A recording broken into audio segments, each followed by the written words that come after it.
આજ તો જીતેન્દ્ર વાડીમાં ટેટી બૂસ મારીને બપોર પછી નાખું પડ્યું જામફળીમાં એકલા ખાતર મસ્ત મજાની ખબર પડી ગઈ ને હજી સુરત દાદા નથી ગયા ને પેલા આવી ગયા સીધા વાડીએ અબે સાલે અને આજે આપણે વાડીએ ઉતારવાનો હોય ભીંડો પેલા જ ઝટકો બંધ કરવો પડે નકર તો મમરા ભરાઈ જાય પછી 10 વાગે સુધી ભીંડો ઉતારવા ઝીણી બાકાજી બોલાવી દીધું કઈ નાખ્યો આવડો મોટો ઢગલો પછી ભીંડો ઉતારવાનું કામકાજ પતી ગયું મોઢું બહુ ભડાકા મારતો એટલે લઈ આવ્યો 2 પોપૈયા અને તોય જે મનમાં શાંતિ ન થાય એટલે જીતેન્દ્ર સોરી આવ્યો ટેટી અને પછી ટેટી સોરીને આવ્યા હોય એટલે સાના માના ખાઈ લેવી પડે ને कुछ शर्म आया है नहीं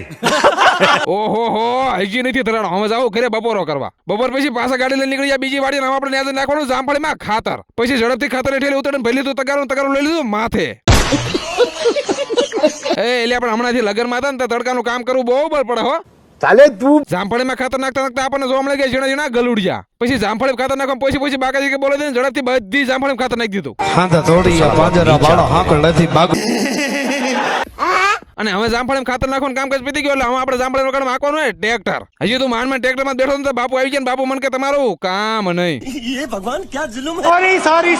મને એવી વાત મળી કે તમે બધા વ્લોગ જોઈને ફોલો નથી કરતા પછી બાપુએ ટ્રેક્ટર રાખવા ના પડે એટલે આપણે રીહન ગાડી લઈને નીકળી જાય ઘરે જવા साले तू પછી આવી ગયા ઘરે ઢીગુબેને ગાડીમાં બેઠી ને ઢીગુબેને ભાપાએ છોકરો લઈ લીધી ને આવી ગયા સીધા વાડીએ ઢોરા ધોવા હવે આજનું બધું કામકાજ પતી ગયું હું 4-5 બોરા ખાઈ લઉં ઢીગુબેન બાય કહી દો તો